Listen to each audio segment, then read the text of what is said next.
Hello' friends, মোৰ চেনেলটোলৈ আপোনালোক সকলোকে পুনৰবাৰ স্বাগতম জনাইছোঁ। আৰু মই আজি এটা নতুন ৰেচিপি লৈ আপোনালোকৰ আগত আহিছোঁ। আৰু এই ৰেচিপিটো কিদৰে বনাইছোঁ আপোনালোকে আহকচোন চাওঁ। কেৰাহীত প্ৰথমে তেল দিছোঁ, মিঠাতেল, আৰু এতিয়া দিয়া হ'ল মেথি গুটি। মেথি গুটিকেইটা তাৰপিছতে আমি ইয়াত পিঁয়াজ দিম।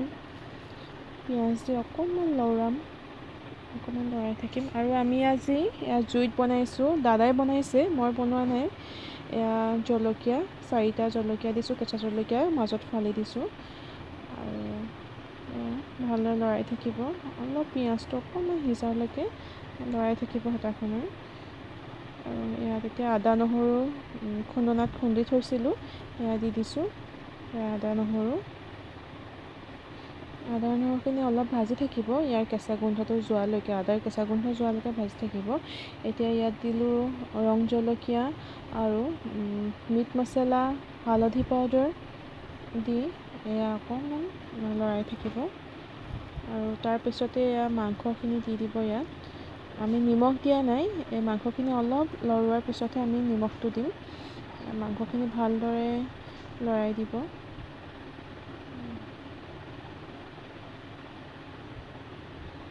আৰু আমি ইয়াত তেল বেছি দিয়া নাই, কাৰণ মাংসটোৰ পৰা অলৰেডি বহুত তেল ওলাই যায়।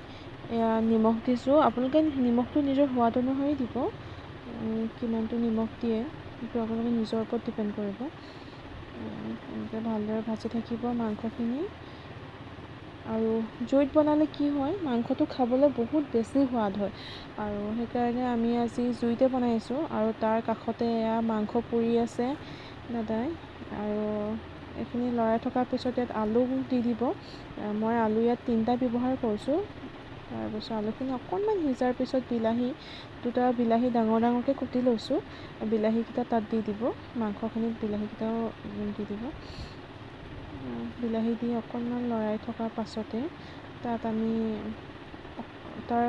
এতিয়া কচুপাতখিনি মিহলি কৰি দিম। এয়া কচুশাকখিনি মই ডাঙৰকৈ কাটি দিছোঁ, কাৰণ এইখিনি সিজাই থাকিলে কচুশাকটো একেবাৰে গলি যাব। ইয়াৰ কোনো কচুশাকৰ একো চিনেই নোহোৱা হৈ যাব। ইয়াত গোটেইখিনি ধুনীয়াকৈ গলি যাব। এয়া লৰাই থাকক ভালদৰে, চাৰিওফালৰ পৰা ভালকৈ লৰাব। এইদৰে মই ভিডিঅ'টোত যেনেকৈ কৰিছোঁ তেনেকৈ নকৰিলেও হ'ব, আপোনালোকৰ নিজৰ মতে ভালদৰে ভাজি থাকিব। দেখিবলৈ বৰ ধুনীয়া হৈছে মাংসখিনি। আৰু তাৰপিছতে অলপ পানী দি দিব, কাৰণ পানীটো দিলে আলুখিনি অকণমান সিজিব আৰু ইয়াৰ গ্ৰেভিটো বহুত ধুনীয়া হ'ব। পানীটো দি অকণমান উতলাই ৰাখিব, ঢাকন দি থ'ব অকণমান সময়। আৰু মাজে মাজে চাই থাকিব আপোনালোকে। এয়া সিজি আছে মাংস, বৰ ধুনীয়া ৰং হৈছে।